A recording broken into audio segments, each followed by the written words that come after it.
Une découverte mystérieuse dans le Jourdain choque le monde entier. Les images montrent quelque chose que personne n'attendait. Serait-ce un signe divin? La Bible dit que le Jourdain a toujours été un lieu de rencontres divines, de miracles, d'appels et de manifestations célestes. Mais personne ne s'attendait à ça. Une statue qui ressemble à un ange déchu, découverte sous l'eau là-bas, des sons de trompettes et des eaux rouges. Est-ce que Dieu essaie de nous réveiller? Sommes-nous en train d'assister à un signe surnaturel en temps réel? Jésus nous a dit de veiller, et maintenant les signes sont là. Le Jourdain n'est pas un cours d'eau ordinaire, s'écoulant des pentes du mont Hermon, serpentant à travers la mer de Galilée et se déversant dans la mer morte. Ce fleuve a été au cœur d'innombrables miracles bibliques et rencontres divines. Mais ce qui se passe maintenant pourrait être le plus prophétique de tous. Ces derniers mois, des événements étranges ont été signalés le long du Jourdain. Les habitants parlent de lumières inexplicables cligues, notant au-dessus de l'eau, de tremblements mystérieux secouant le lit de la rivière et de rencontres spirituelles si intenses que certains sont tombés à genoux en révérence. Les touristes et les résidents signalent une atmosphère spirituelle lourde, comme si quelque chose d'ancien se réveillait. Et puis est venue la découverte. Attendez une seconde. Appuyez sur ce bouton j'aime, laissez un commentaire ci-dessous et n'oubliez pas de partager cette vidéo avec vos amis. D'accord, continuons. Des archéologues, alors qu'ils enquêtaient sur des changements inhabituels de sédiments dans un méandre asséché du Jourdain, sont tombés sur une découverte qui a défié toute explication. Sous des couches de roches anciennes et de boue du lit de la rivière, ils ont déterré quelque chose d'énorme, quelque chose d'effrayant. Une statue massive de plus de 3 mètres de haut, de forme humanoïde, mais indéniablement d'un autre monde, a été révélée. Son corps de pierre était remarquablement intact, avec des ailes majestueuses enroulées dans son dos. Ses bras étaient marqués d'inscriptions étranges, une écriture ancienne qu'aucun érudit n'a encore identifiée. Le visage de la statue était sculpté avec une précision glaçante, serein, calme, mais terriblement inquiétant, comme s'il observait depuis l'au-delà du temps. La spéculation s'est immédiatement enflammée. Est-ce seulement de l'art d'une civilisation perdue, ou ont-ils découvert quelque chose de bien plus terrifiant? Beaucoup se sont tournés vers les Écritures pour trouver des réponses. La Genèse, chapitre 6, parle des fils de Dieu, des êtres divins qui sont descendus sur terre et ont pris des femmes humaines comme épouses. Leurs descendants étaient les Néphilim, des géants, des guerriers de renom, nés d'une union interdite entre le ciel et la terre. Jude, chapitre 1, verset 6, met en garde contre ces anges, ceux qui n'ont pas gardé leur propre domaine, mais ont abandonné leur demeure légitime. Ceux-ci, il les a gardés dans des chaînes éternelles sous l'obscurité pour le jugement du grand jour. Et l'Apocalypse, chapitre 9, verset 14, décrit 4 anges enchaînés au fleuve Euphrate, en attente de libération dans les derniers jours. Mais qu'en est-il du Jourdain? Pourrait-il aussi être un endroit où les anciens déchus ont été cachés, scellés par le jugement divin, attendant un moment déterminé pour réapparaître? Cette statue, ce monument enterré dans le silence, peut ne pas être un hommage à un mythe. Ce pourrait être un marqueur, un avertissement, ou même une manifestation de l'un de ces êtres liés depuis longtemps, maintenant commençant à émerger. Sommes-nous en train d'assister à l'accomplissement de la prophétie? Est-ce le début de quelque chose de bien plus surnaturel que nous ne l'avons jamais imaginé? Continuez à regarder. La vérité ne fait que commencer à émerger. Le Jourdain, le lieu sacré où Jésus a été baptisé, a récemment subi une transformation surprenante. Ses eaux, autrefois claires et calmes, sont devenues d'un rouge profond et inquiétant. Ce phénomène a choqué les scientifiques et agité les cœurs des croyants qui ne peuvent s'empêcher de tracer des liens avec les anciennes écritures et les signes prophétiques. Cet événement n'est pas isolé. Ces dernières années, des rivières du monde entier, de l'Argentine et du Pérou au Japon et à la Chine, ont connu des décolorations rouges inexpliquées similaires. Malgré les tentatives scientifiques d'expliquer cela, comme des proliférations d'algues ou des dépôts minéraux, quelque chose dans le modèle et le timing semble trop significatif pour être ignoré. Cette tendance mondiale pourrait-elle être une coïncidence? Ou quelque chose de plus divin se déroule-t-il? La Bible utilise à plusieurs reprises la transformation de l'eau en sang comme symbole de jugement divin. Dans l'Exode, chapitre 7, versets 17 à 21, Dieu a ordonné à Moïse de frapper le Nil et ses eaux sont devenues du sang. Un avertissement clair au Pharaon et au peuple d'Égypte. Cette même image réapparaît dans l'Apocalypse, chapitre 16, verset 3. Le deuxième ange versa sa coupe dans la mer, et elle devint comme le sang d'un cadavre. Lorsqu'ils sont considérés ensemble, ces textes anciens et ces phénomènes modernes soulèvent une question convaincante. Le Jourdain devenant rouge pourrait-il être un présage, un signe que nous vivons dans les derniers jours avant le retour de Jésus? Alors que le monde cherche des réponses dans la science, la vérité peut résider dans la prophétie. Et ce qui était autrefois rejeté comme symbolique peut maintenant apparaître sous nos propres yeux comme des avertissements littéraux faisant écho aux pages des Écritures. Assistons-nous au jugement, un appel au réveil ou l'accomplissement de ce qui a été prédit il y a longtemps? Après que le Jourdain ait pris une teinte étrange de rouge, une vague d'enquêtes scientifiques et archéologiques a été mise en mouvement. Les théories initiales pointaient vers des causes naturelles, peut-être un ruissellement minéral, des algues rouges ou de la pollution. Mais ce que les chercheurs ont trouvé sous la surface de la rivière était bien au-delà de tout ce qu'ils avaient anticipé. Enterré sous des siècles de sédiments et de pierres, se trouvait quelque chose que l'on pensait perdu dans le temps, l'Arche d'Alliance. Des créatures marines monstrueuses aux artefacts bibliques, chaque découverte est plus terrifiante que la précédente. Est-ce juste une coïncidence ou la prophétie s'accomplit-elle sous nos yeux? Ce qui se passe ensuite ébranlera votre foi et éveillera votre âme. Rejoignez-nous, alors que nous découvrons les secrets glaçants sous le Jourdain. Des découvertes si choquantes qu'elles pourraient être les signes finaux que Jésus arrive bientôt. Le Jourdain, longtemps considéré comme l'un des lieux les plus sacrés de l'histoire biblique, fait face à une crise différente de tout ce qui a été vu auparavant. Autrefois, un cours d'eau prospère symbolisant la vie, la guérison et la renaissance, il est maintenant en déclin et silencieux. Des années de pollution, de surutilisation et de changements climatiques ont réduit son débit de près de 90%. Dans certaines sections, l'eau est si peu profonde que vous pouvez la traverser à pied. Des rives craquelées de boue remplacent maintenant les ruisseaux autrefois prospères, mais quelque chose de plus profond se passe. Attendez une seconde. Appuyez sur ce bouton j'aime, laissez un commentaire ci-dessous et n'oubliez pas de partager cette vidéo avec vos amis. D'accord, continuons. Tout a commencé avec un son, bas, profond et glaçant. Pendant des semaines, les villageois et les voyageurs le long du Jourdain ont chuchoté à propos d'une vibration étrange qui pouvait être ressentie à travers le sol. Ce n'était pas juste du bruit, c'était une présence. Certains l'ont décrit comme un gémissement de la terre elle-même, tandis que d'autres disaient que cela ressemblait à un son lointain de trompette résonnant à travers la roche et l'eau. Au début, les scientifiques l'ont écarté comme un phénomène naturel, peut-être des plaques tectoniques se déplaçant ou un mouvement d'eau souterraine sculptant de nouvelles grottes sous la surface. Mais les théories se sont rapidement effondrées lorsqu'aucune activité sismique n'a été détectée. La terre ne bougeait pas, mais quelque chose appelait en dessous.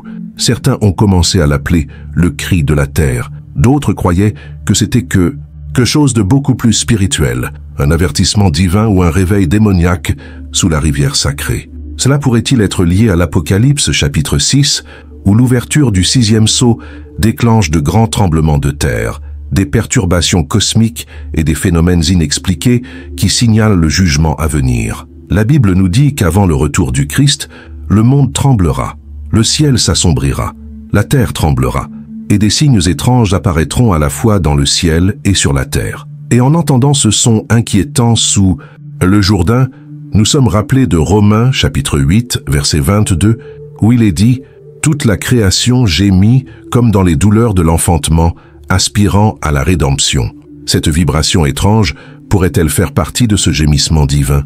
Un avertissement que la fin approche? Une chose est sûre, ce n'est que le début. Le Jourdain, autrefois un lieu de guérison et de renouveau, semble maintenant être un messager de la prophétie. Continuez à regarder parce que la rivière n'a pas fini de parler et ce qui vient ensuite vous secouera jusqu'au cœur. Quelques jours seulement après que les sons mystérieux aient été enregistrés sous le Jourdain, un groupe de plongeurs professionnels a fait une découverte qui a laissé les scientifiques et les théologiens également choqués. Alors qu'ils inspectaient la zone près du méandre nord de la rivière, ils ont trouvé une créature massive d'un autre monde tapie dans les profondeurs troubles. Un calmar géant mesurant près de 4,5 mètres de long. Ce n'était pas une observation commune. Les calmars géants se trouvent généralement à des milliers de pieds sous la surface de l'océan, dans certains des environnements marins les plus extrêmes et éloignés de la Terre. L'un d'entre eux apparaissant dans l'eau douce du Jourdain, un endroit à des centaines de kilomètres de la mer, est biologiquement et géographiquement impossible. L'animal semblait désorienté, se débattant violemment et avait des cicatrices profondes sur son corps lisse et gris. « Il n'y a aucune raison logique pour que cette créature soit ici », a déclaré le docteur Eli bin Hanan, un biologiste marin appelé pour enquêter. C'est comme si quelque chose l'avait forcé à sortir de son domaine naturel ou l'avait convoqué. Les théologiens ont commencé à donner leur avis.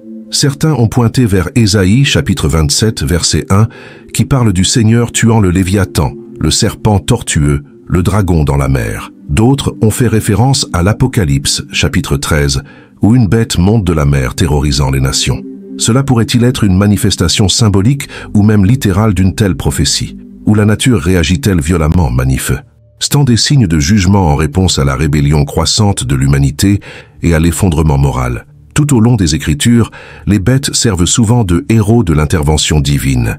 Et si ce n'était pas juste une anomalie, mais un avertissement, une créature des profondeurs s'est levée, non pas dans l'océan où elle appartient, mais au cœur de la Terre Sainte. Et ce n'est que la deuxième découverte. Continuez à regarder, parce que ce que le Jourdain est sur le point de révéler ensuite sera encore plus terrifiant.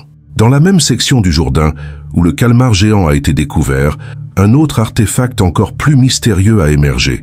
Un petit objet en pierre sans prétention, pas plus grand qu'une main humaine, mais qui rayonnait d'un sentiment indéniable de pouvoir ancien. Il a été trouvé coincé entre deux rochers, près de la rive de la rivière, par un plongeur effectuant des examens de routine du lit de la rivière. À première vue, il ressemblait à une simple relique, peut-être un morceau cassé de céramique ou une pièce ancienne, mais après un nettoyage et une analyse minutieux, il s'est avéré être un sceau sculpté différent de tout ce qui a jamais été trouvé dans les archives archéologiques d'Israël. Gravés sur sa surface lisse se trouvaient des symboles étranges, inconnus même des érudits expérimentés. La langue semblait antérieure à l'hébreu classique, possiblement phénicienne, ou même une écriture pré-mosaïque, avec des caractéristiques trouvées dans les anciennes inscriptions mésopotamiennes. Mais ce qui a vraiment attiré l'attention, c'était la figure centrale. Un ange à 6 ailes, majestueux et redoutable, triomphant sur un serpent enroulé sous lui. L'image a immédiatement généré des spéculations spirituelles et prophétiques. Les historiens ont suggéré qu'il pourrait avoir appartenu à une ancienne secte de gardiens, un ordre religieux secret chargé de protéger les lieux sacrés ou de contenir les forces spirituelles. Mais les théologiens chrétiens ont été rapides à voir une connexion plus profonde et alarmante. L'Apocalypse, chapitre 20, versets 1 et 2, qui parle d'un ange descendant du ciel avec une grande chaîne pour enchaîner le dragon, le serpent ancien, Satan lui-même, pour 1000 ans. Ce sceau aurait-il pu être symbolique?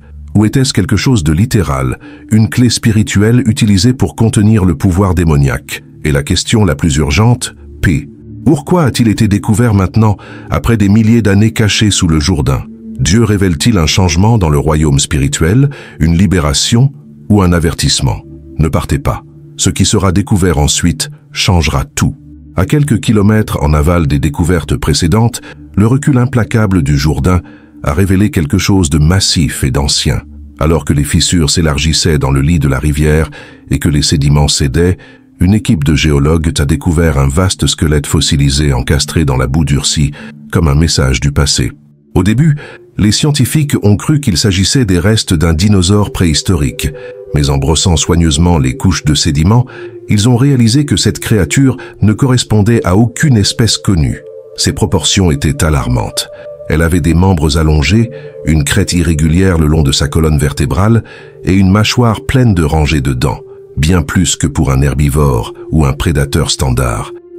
Son crâne avait des protubérances osseuses différentes de celles vues dans les archives fossiles, ressemblant presque à des cornes ou des plaques d'armure. Certains scientifiques évolutionnistes ont suggéré que ce pourrait être une nouvelle espèce auparavant inconnue de la science moderne. D'autres ont spéculé que cela pourrait avoir été une chimère génétique, une créature hybride potentiellement conçue avant le grand déluge, lorsque les écrits disent que la Terre était remplie de corruption et d'êtres étranges.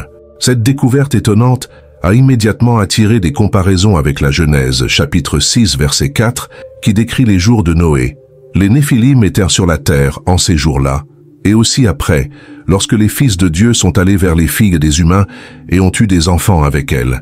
Et la Genèse, chapitre 6, verset 12, toute chair avait corrompu son chemin sur la terre. Ce fossile pourrait-il être la preuve de cette éruption? Une créature non pas simplement partie de la nature, mais d'un temps où les frontières divines ont été violées, lorsque des géants, des monstres et des hybrides parcourèrent la terre. Cet être aurait-il été emporté dans le déluge, puis enterré sous des couches de jugement, pour ne réapparaître que maintenant dans ces derniers jours? Seulement une semaine après que le fossile ancien ait été déterré, un événement nouveau et terrifiant a choqué la région. Des pêcheurs locaux le long du Jourdain ont signalé avoir trouvé un crocodile vivant massif, différent de tout ce qu'ils avaient jamais vu auparavant.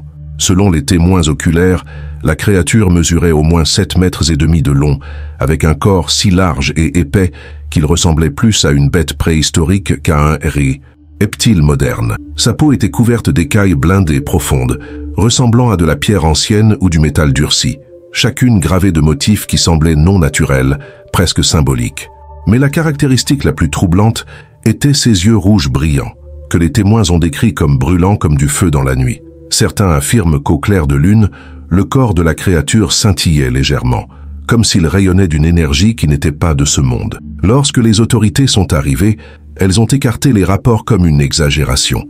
Mais des documents divulgués ont révélé plus tard que des officiers militaires avaient en fait capturé la créature sur des caméras thermiques, confirmant sa taille massive et sa signature thermique. Étrangement, les images ont été rapidement classifiées et retirées de l'accès public. Pourquoi? Que cachait-il? Les murmures ont commencé à se répandre. Ce crocodile était-il simplement une anomalie rare ou quelque chose de plus? Certains érudits religieux ont pointé vers des textes anciens et des rouleaux prophétiques qui parlent d'une bête de la rivière, une créature libérée dans les derniers jours pour garder ou juger les nations. Cela pourrait-il être une personnification moderne du Léviathan décrit dans Job, chapitre 41, comme une créature, et monstrueuse qu'aucun homme ne peut dompter? Pourrait-il faire partie d'un conte à rebours divin, signalant l'approche de quelque chose de bien plus grand que nous pouvons imaginer? Une chose est sûre, ce n'était pas un animal ordinaire, et le Jourdain n'a pas encore fini. Alors que les officiels et les scientifiques concentrèrent leur attention sur les plus grandes découvertes, c'est un moment petit et inattendu qui a capturé les cœurs et les esprits des croyants du monde entier. Près de la base du Jourdain, où la boue s'était fissurée et avait reculé, un jeune berger a trébuché sur quelque chose d'inhabituel brillant à la lumière du soleil. Il s'est agenouillé et a tiré de la terre une petite pièce, pas plus grand qu'un ongle, mais travaillée entièrement en or rayonnant. La surface de la pièce était étonnamment bien préservée, presque comme si elle avait été frappée récemment. Mais son design était différent de tout dans l'histoire enregistrée.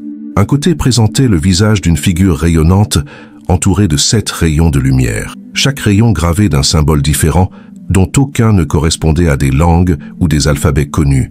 Les yeux de la figure semblaient regarder vers le haut, comme si elle contemplait quelque chose de divin. Le côté inverse était encore plus surprenant. Il représentait un arbre englouti de flammes, mais les feuilles restaient intactes. Un écho clair des buissons ardents dans l'Exode, chapitre 3, où Dieu est apparu à Moïse et l'a appelé à libérer son peuple. Cette pièce ancienne était-elle une pièce commémorative d'un royaume oublié ou quelque chose de beaucoup plus spirituel? Peut-être un symbole céleste, un signe messianique livré à notre époque. Les rabbins et les érudits chrétiens ont été choqués. Certains ont pointé vers Malachie, chapitre 3, verset 1, où il est dit que le Seigneur viendra soudainement à son temple, précédé par un messager divin. D'autres ont vu cela comme un symbole de purification, de jugement et de l'approche de la restauration de l'alliance de Dieu. Mais le timing soulève des questions profondes. Pourquoi maintenant? Pourquoi ici dans le Jourdain, un lieu de baptême, de prophétie et de miracle? Cette pièce est-elle une annonce divine que le roi revient? Et bientôt? 6 découvertes, 6 signes prophétiques. Ce ne sont pas des événements aléatoires. Des sons étranges qui résonnaient sous les eaux à l'émergence de créatures impossibles, des géants fossilisés, des sceaux anciens et des symboles célestes. Le Jourdain n'est plus seulement une rivière. Il est devenu un témoin vivant, une scène divine sur laquelle les avertissements des Écritures se déroulent sous nos propres yeux. Ce n'est pas simplement une série d'accidents archéologiques. C'est la prophétie perçant la surface du temps, brisant notre sens de la normalité et éveillant une réalité spirituelle plus profonde. Pendant des siècles, le Jourdain a été un lieu sacré, un lieu de passage, de miracles, de transformation. Et maintenant, il est à nouveau dans les gros titres, non pas pour les baptêmes ou la beauté, mais pour les signes de jugement et de révélation. La terre gémit, les eaux reculent, les créatures des profondeurs se lèvent. Le voile spirituel qui cachait autrefois ces choses est levé. Dieu parle, non pas par le tonnerre ou le feu cette fois, mais par des découvertes qui défient notre compréhension à la fois de l'histoire et de l'avenir. Pourrait-il que nous entrions dans le chapitre final de l'histoire humaine, que ces signes soient des présages du grand et terrible jour du Seigneur, lorsque Jésus reviendra non pas comme un agneau, mais comme un juge juste et un roi victorieux? C'est un appel à se réveiller, à se repentir, à se préparer. Les avertissements ne sont plus subtils. Le silence est terminé. Le compte à rebours a commencé. Le Jourdain a parlé. Le monde tremble. Emma, maintenant la question n'est plus ce qui a été trouvé, mais ce qui vient ensuite, parce que le temps est proche. Prions. Père Céleste, nous venons devant toi aujourd'hui avec révérence et crainte. La terre révèle des mystères longtemps enfouis et nous sentons que tu parles plus fort que jamais. Non pas par de simples mots, mais par des signes, par des merveilles, par la structure même de la création. Tu as parlé autrefois par le feu et la nuée, par l'eau et le vent, par les prophètes et les visions.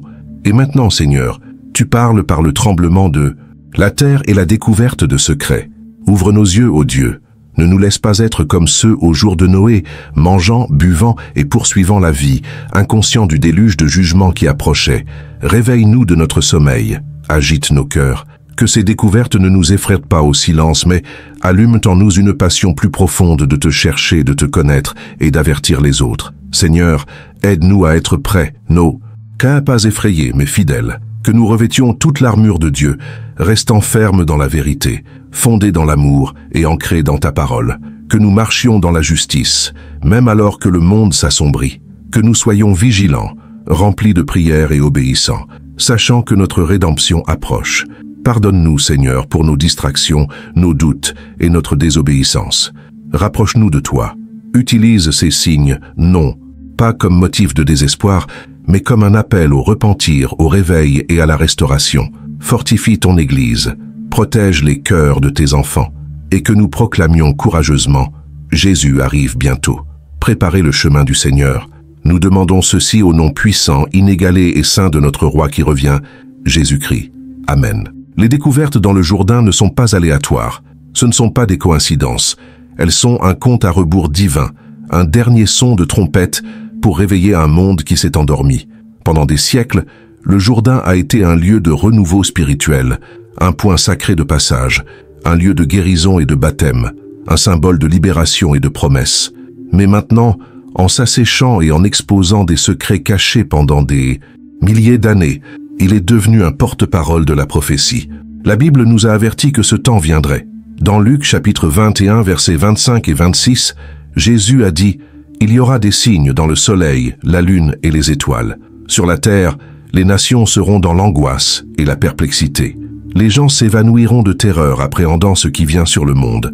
Des sons étranges résonnant sous le sol aux créatures monstrueuses, des fossiles d'un monde oublié, des sceaux anciens et des pièces brillantes, tous émergeant au cœur d'une rivière biblique.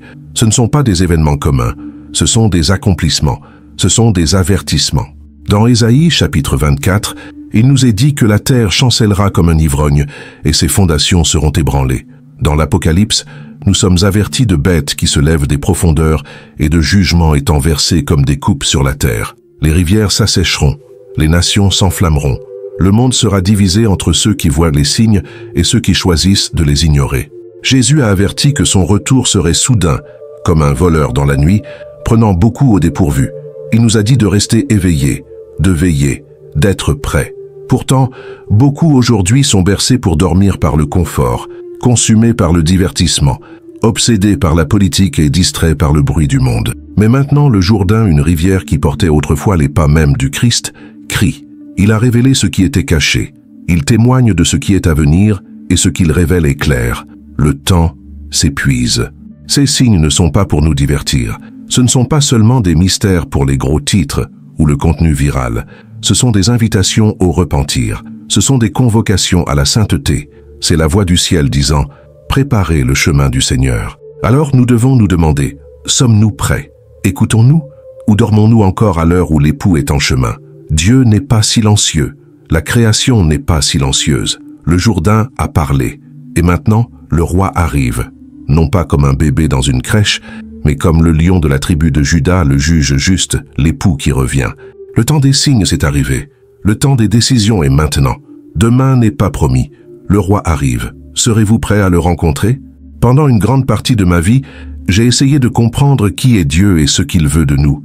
Dans ma compréhension, ce qui lui plaît le plus est notre simple foi.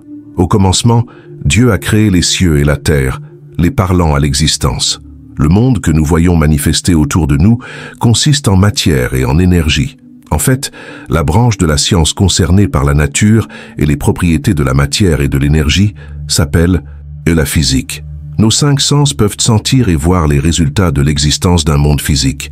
Mais puisque Dieu a créé la matière et l'énergie, il est hors de la boîte. Ses attributs sont bien plus que ce que nous pouvons raisonner, imaginer ou supposer. Nous essayons de maintenir Dieu à notre niveau, mais il est bien plus grand. Il a mis dans l'humanité un sens pour le chercher et le servir. Peu importe où vous allez sur cette terre, peu importe à quel point vous vous aventurez dans des endroits éloignés et isolés de la civilisation, l'humanité cherche et adore quelque chose ou quelqu'un. Dieu a mis cette nature en nous, sa création. Il dit aussi qu'il cherche ceux qui l'adoreront en vérité et en esprit. L'humanité dans le monde entier cherche un moyen d'apaiser ce Créateur. Les preuves qui pointent vers ce Dieu sont tout simplement trop nombreuses pour être ignorées. Ils ont développé toutes sortes d'actes et de formules religieuses pour, avec un peu de chance, plaire à ce Créateur. Toutes sortes de suppositions et d'actes sont accomplis pour y parvenir. Toutes les religions du monde ont conçu des façons différentes d'attirer l'attention de ce Dieu et de lui plaire. Il y a une religion qui est différente des autres, qui est le christianisme. Le christianisme fournit un sauveur sans péché qui peut racheter, sauver et maintenir ou tenir une personne repentante. Les autres ont une méthode où ils essaient de se sauver et de se maintenir en faisant quelque chose, puis en continuant à le faire. Étant un adulte senior à ce stade de ma vie, je n'ai pas beaucoup de confiance en ma capacité à me sauver moi-même. Je regarde en arrière sur ma vie et je vois mes insuffisances, mes erreurs et mes échecs directs dans certains domaines.